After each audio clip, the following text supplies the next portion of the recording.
সবাইকে আমন্ত্রণ কুল স্পোর্টস 24 এর শিরোনাম শুনছিলেন, সাথে আছি জহির সাগর। শুরুতে জানাবো ফুটবলের খবর। আজ বছরের শেষ ম্যাচ খেলবে বাংলাদেশ দল। পুরো বছরে মাত্র এক জয়, সংখ্যাটাকে 2-এ নিয়ে যাওয়ার শেষ সুযোগ রাকিব মুরসালিনদের। বসুন্ধরা কিংস এরেনায় সন্ধ্যা 6টায় মালদ্বীপের মুখোমুখি হবে বাংলাদেশ। চলমান চুক্তি শেষ হওয়ার আগে হেড কোচ হাভিয়ার কাবরেরারও শেষ ম্যাচ এটি। জয় দিয়ে বছর শেষ করার লক্ষ্য পুরো দলের। মালদ্বীপও চাইছে 2 ম্যাচ জিতে লিগে ফিরতে। বছরের শেষ ম্যাচের প্রস্তুতি। মালদ্বীপের বিপক্ষে প্রথম ম্যাচটা জিততে পারলে এই প্রস্তুতিটা হতে পারত উৎসবের ক্ষণগণনা। অথচ বাংলাদেশ অনুশীলন সেরেছে ক্লোজ ডোর। দর্শকের প্রত্যাশা আর গণমাধ্যমের প্রশ্ন এড়িয়ে ম্যাচের চাপে মনোযোগ বৃদ্ধির চেষ্টা। ফুটবলারদের ফিটনেস আর কৌশলের পাশাপাশি মানসিক দৃঢ়তা নিয়েও কাজ করতে হচ্ছে কোচদের। প্রথম ম্যাচের পারফরমেন্স বিশ্লেষণ হয়েছে, যেখানে আক্ষেপ শুধু ফলে। শেষ ম্যাচটায় আর ভুল করতে চান না সোহেল তপুরা। যেভাবে খেলছি ফার্স্ট ম্যাচটা, তো আশা করি আমরা সেকেন্ড ম্যাচটা খুবই আরও ভালোভাবে আমরা কামব্যাক করব, কারণ প্রত্যেকটা প্লেয়ারের কনফিডেন্স আছে। প্রথম ম্যাচে জয়ের জন্য অনেক বড় প্রত্যাশা ছিল, কিন্তু হয়নি, যার ফলে ম্যাচের পরদিন ফুটবলারদের শুধু শারীরিক নয়, মানসিক রিকভারির চেষ্টাও আমরা করেছি। তবে এবার জয়ের শেষ সুযোগটা আমরা হাতছাড়া করতে চাই না। এবছরের দ্বিতীয় ম্যাচের অপেক্ষায় মালদ্বীপ। প্রথম ম্যাচ জিতে ফুরফুরে, সাথে দ্বিতীয়টিতেও ভালো করার চ্যালেঞ্জ। বাংলাদেশ আক্রমণ ভাগ নিয়ে বেশ সতর্ক প্রতিপক্ষ হেড কোচ, তবু তাদেরও জয়েই নজর। মুরসালিন, ফাহিম, রাকিবরা যে কোনো দলের জন্য হুমকি হয়ে উঠতে পারে। এমনকি প্রথম ম্যাচেও তারা ভালো খেলেছে। তাদের নিয়ে আমরা সতর্ক থাকব। দুদল হয়তো সমানে সমান খেলবে, কিন্তু আমরা জিততে চাই। ফিলিস্তিনের কাছে 5-0 গোলের হারে বছর শুরু করা বাংলাদেশ মাঝে শুধু ভুটানকে হারিয়েছে। এবার মালদ্বীপকে হারিয়ে বছর শেষ করার লক্ষ্য। এই ম্যাচের ওপর অনেক কিছু নির্ভর করছে। মার্চে এশিয়ান কাপ বাছাইয়ের তৃতীয় রাউন্ডে বাংলাদেশ কেমন প্রতিপক্ষ পাবে, কিংবা হাভিয়ার কাবরেরার চুক্তি নবায়নের আলোচনা কতদূর গড়াবে। সবকিছু ছাপিয়ে দেশের ফুটবলপ্রেমী দর্শকরা যে আবার স্টেডিয়ামমুখী হয়েছে, তাদের প্রত্যাশা পূরণেরও mission Rakib মুরসালিনদের।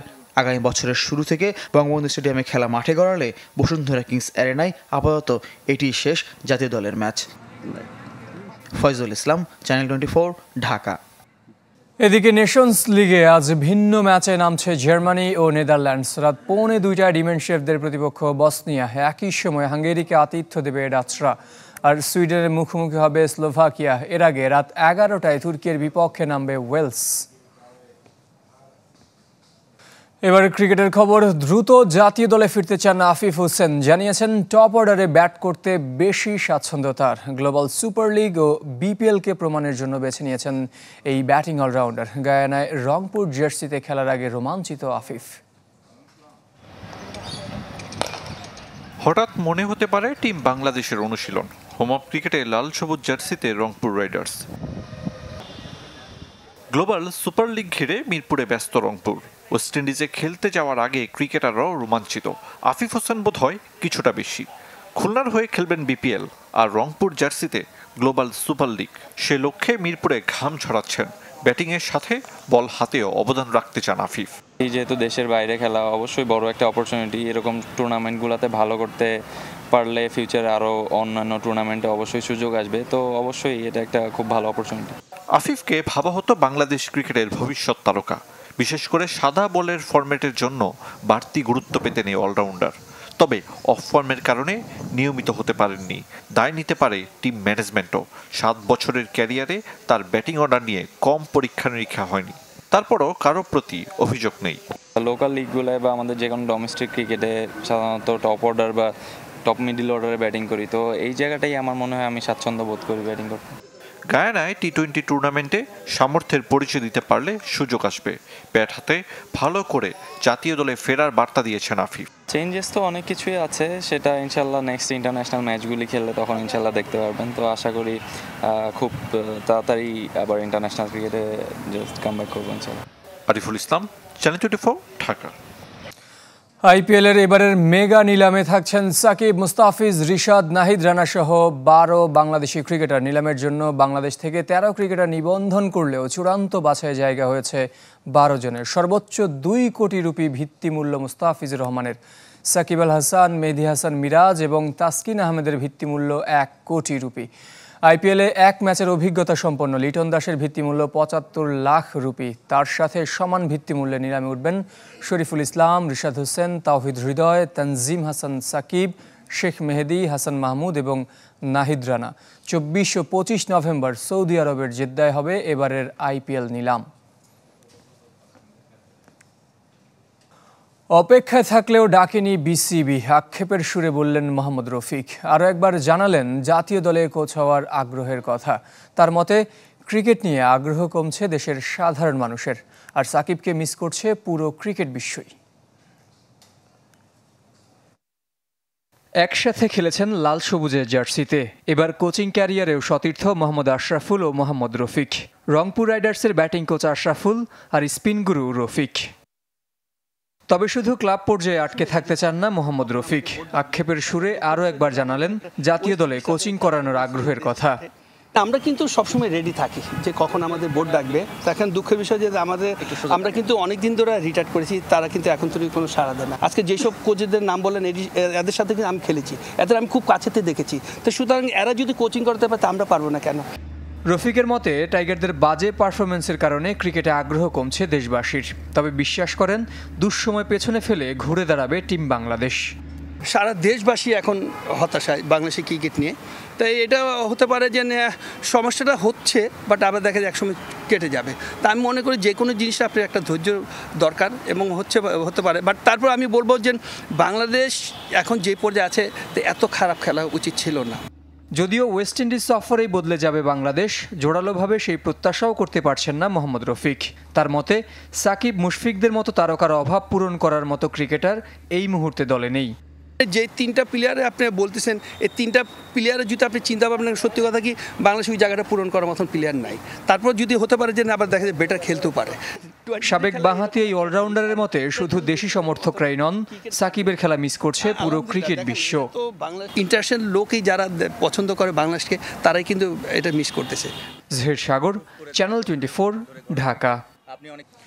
Champions trophy boycott করলে আইসিসির নিষেধাজ্ঞায় পড়তে পারে পাকিস্তান। সেক্ষেত্রে আইসিসির সব ইভেন্ট থেকে বাদ পড়তে পারে বাবর রিজওয়ানরা। এদিকে বিসিসিআইকে নতুন করে প্রস্তাব দিয়েছে পিসিবি। গ্রুপ পর্বের অন্তত একটি ম্যাচ টিম ইন্ডিয়াকে লাহোরে খেলাতে চায় পাকিস্তান। ভারতের সিদ্ধান্তে বিপাকে পড়েছে পাকিস্তান। মুখে যতই কঠোর অবস্থানের কথা বলুক, বাস্তবতা হচ্ছে শেষ পর্যন্ত ভারতের প্রভাবের কাছে নত হতে হচ্ছে পিসিবিকে। চ্যাম্পিয়ন্স ট্রফি আয়োজনে আইসিসির কাছে 3টি উপায় আছে বলে মনে করেন পিসিবির সাবেক চেয়ারম্যান নাজাম শেঠি। প্রথমত, ভারত পাকিস্তান সফর করবে, যেটা তারা ইতোমধ্যে না করে দিয়েছে। দ্বিতীয়ত, হাইব্রিড মডেল, তবে পিসিবি এই পদ্ধতিতে রাজি নয়। তৃতীয়ত, পুরো টুর্নামেন্ট অন্য কোনো দেশে নিয়ে যাওয়া। শেষটায়ও যদি পাকিস্তান রাজি না হয় আর চ্যাম্পিয়ন্স ট্রফি থেকে নিজেদের প্রত্যাহার করে, তাহলে আইসিসির কোনো ইভেন্টে আর খেলার সুযোগ পাবে না দাবি নাজাম শেঠের। তখন যে পরিমাণ ক্ষতির মুখে পড়বে তা দ্বিপাক্ষিক সিরিজ দিয়ে পুষিয়ে নিতে পারবে না পিসিবি। এর মাঝেই দুটি গুঞ্জন ছড়িয়ে পড়েছে ভারত ও পাকিস্তানের গণমাধ্যমে। আইসিসির কাছে চ্যাম্পিয়ন্স ট্রফি আয়োজনের ইচ্ছার কথা জানিয়েছে ভারত। এতে আর্থিকভাবে লাভবানও হবে ক্রিকেটের সর্বোচ্চ সংস্থা। তবে পাকিস্তানের একটি সূত্র বলছে আইসিসির মাধ্যমে বিসিসিআইকে নতুন প্রস্তাব দিয়েছে পিসিবি। ভারত তাদের গ্রুপ পর্বের অন্তত একটি ম্যাচ লাহোরে খেলবে, বাকি সব ম্যাচ যেখানে খেলতে চায় আপত্তি নেই পাকিস্তানের। তবে টিম ইন্ডিয়া ফাইনালে উঠলে লাহোরের গাদ্দাফি স্টেডিয়ামে খেলতে হবে। এদিকে পাকিস্তানে যেতে রাজি না হওয়ায় প্রশ্নের সম্মুখীন ভারতীয় ক্রিকেটাররাও। দক্ষিণ আফ্রিকায় কিছু পাকিস্তানি সমর্থক সূর্যকুমার যাদব ও রিঙ্কু সিংকে সফর না করার কারণ জিজ্ঞেস করে। এই ক্ষেত্রে তারা যে নিরুপায় সেটাও প্রকাশ করেন। আশিক রুদ্র, চ্যানেল 24। পুরস্কার পেল হ্যালো চায়না চিত্রাঙ্কনের বিজয়ী এবং অংশগ্রহণকারীরা। গতকাল বিকেলে জাতীয় ক্রীড়া পরিষদে পুরস্কার বিতরণীতে ছিলেন ঢাকাস্থ চীনা দূতাবাসের সংস্কৃতি বিষয়ক কাউন্সিলর লি শাওপেং, বিএসপি এর সভাপতি রেজওয়ানুজ্জামান এবং চায়না মিডিয়া গ্রুপের বাংলাদেশ ব্যুরো বার্তা সম্পাদক শান্তা মারিয়া।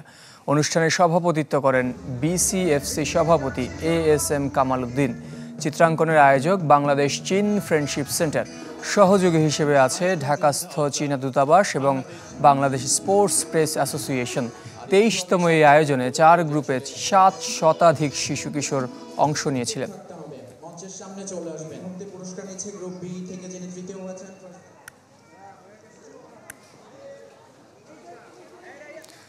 এই ছিল কুল স্পোর্টস 24 এখনকার আয়োজনে। ধন্যবাদ সঙ্গে থাকার জন্য।